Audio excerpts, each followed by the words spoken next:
All right, so let's start talk about working with lists. All right, I'm going to peep into my app data. I have this list, web app features. It has two fields, feature and description, right? How do I get this list?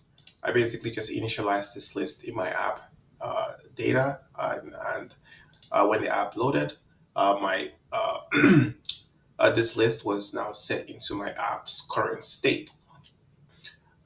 So you can initialize your data, or you can basically get data like this from any data source, APIs, databases.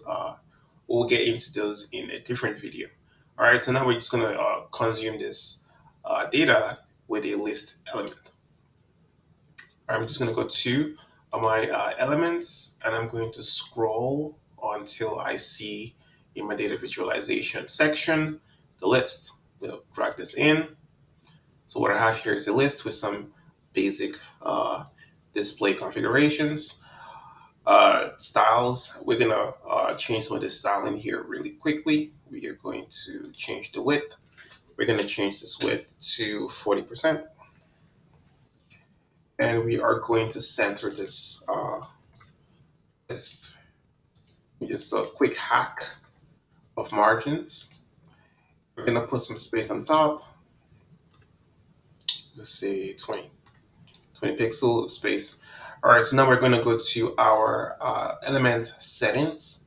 We're gonna connect this list to an app data field, right?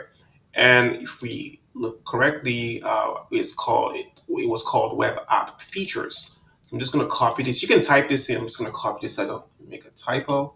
I'm just gonna paste this in. And as you can see, now we have all the uh, uh, rows of that data set are reflected in our list. So one thing we could do here is that we can go into the list item, and we could adjust some of the styling. What I'm going to do here is I'm going to set it to a default height of 100 just to give us some room to work with. And I'm going to drag in some elements. So I'm going to drag in a header. All right, I am going to put that in there, and I would like this header to be, block, displayed block. There's a few ways that I could just do that directly. Actually, it's currently displayed block. I could leave this as is. I could restyle it, but let's just get to it. I'm going to change this to a dynamic text. Yes, and because we are in a list, I do not need to reference app data for the dynamic text. All I need to do is reference the list item data. So this is a system generated field parameter. We basically extract the raw data and we put it into this parameter that you can reference. And the the field we want to map to is called feature,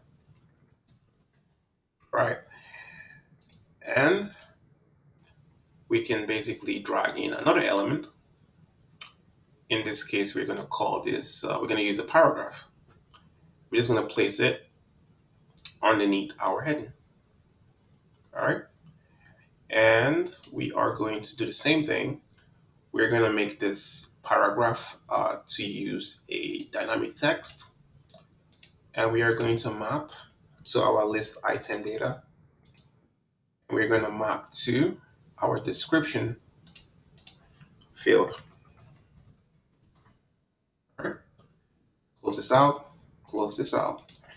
All right, so now we are going to mess around with some of the styling. All right, so for our list item, we could basically put some padding around it. So let's say some padding of 10 pixels all around. We could remove some of this height so that you can have some variant heights. And we could scope all the way out to the parent. Let's go all the way out to the main list. Or we could also do the same thing. We could take away the height property and and take away the max height as well. And as you can see, we have our list. It's displaying the data that we want it to display.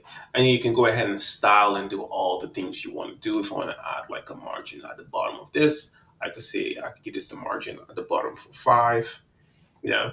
And this kind of, is how you would work with lists on the platform. You could do so much more. This is just the basics, an introduction. Let your imagination run wild, and have fun. See you in another video.